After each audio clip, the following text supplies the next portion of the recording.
Спасти кафе и рестораны от закрытия на фоне последствий пандемии можно, если ввести для них специальный налоговый режим. С таким предложением к президенту России Владимиру Путину обратился уполномоченный при президенте России по защите прав предпринимателей Борис Титов. В своем письме он предлагает отменить НДС для предприятий и отрасли или снизить его до 10%. Ведь основные продукты, которые закупают кафе и рестораны, облагаются НДС именно по ставке 10%, аргументирует Титов.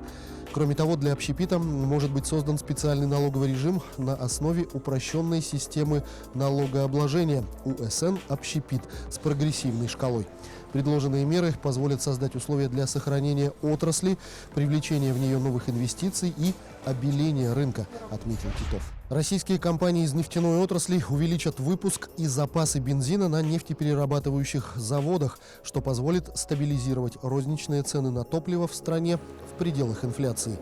Глава Федеральной антимонопольной службы Максим Шаскольский рассказал, что ведомство разработало и согласовало с представителями отрасли пакет мер, которые не позволят ценам на бензин расти с опережением показателей инфляции.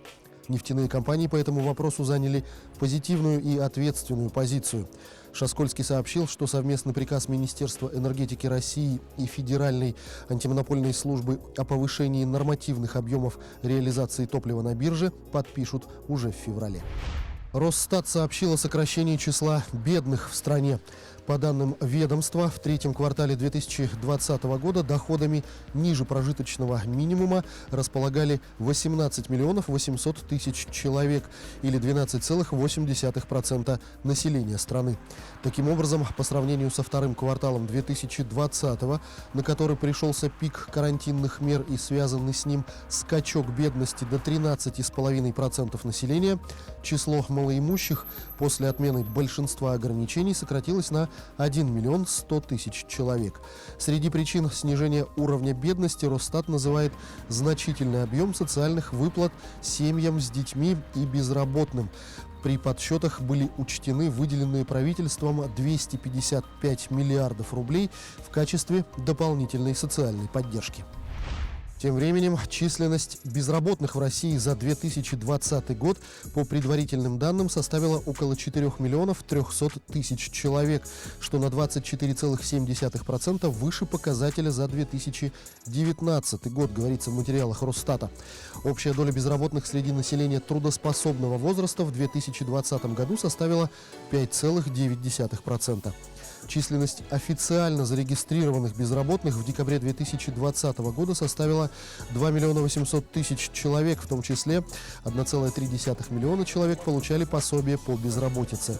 Федеральный бюджет на 2021 год предусматривает, что безработица в России к концу года опустится ниже 5%, что соответствует естественному уровню. В Минэкономразвития ожидают, что безработица по итогам 2021 года снизится до 5,2%, в 2022 году до 4,7%, в 2023 году до 4,6%. В декабре прошлого года годовая инфляция в Республике Саха-Якутия по сравнению с ноябрем ускорилась с 3,7% до 4% и осталась ниже показателя по России – 4,9%. Сокращение поставок овощей из-за границы из-за новых ограничений обусловили удорожание помидоров и огурцов. Вместе с тем, увеличение предложения местной продукции благодаря проведению еженедельных сельскохозяйственных ярмарок выходного дня в Якутске и возросшая конкуренция между основными поставщиками замедлили прирост цен на мясо. В сфере услуг по-прежнему основной вклад в инфляцию вносит динамика цен на услуги пассажирского транспорта. Приостановка полетов по маршруту Якутск-Москва привела к удорожанию авиабилетов. Повышению инфляции также способствовало увеличение издержек авиакомпаний, в том числе из-за аномальных морозов в декабре. Однако в целом в период пандемии спрос на большинство услуг был низким, и цены на них остались на уровне прошлого месяца.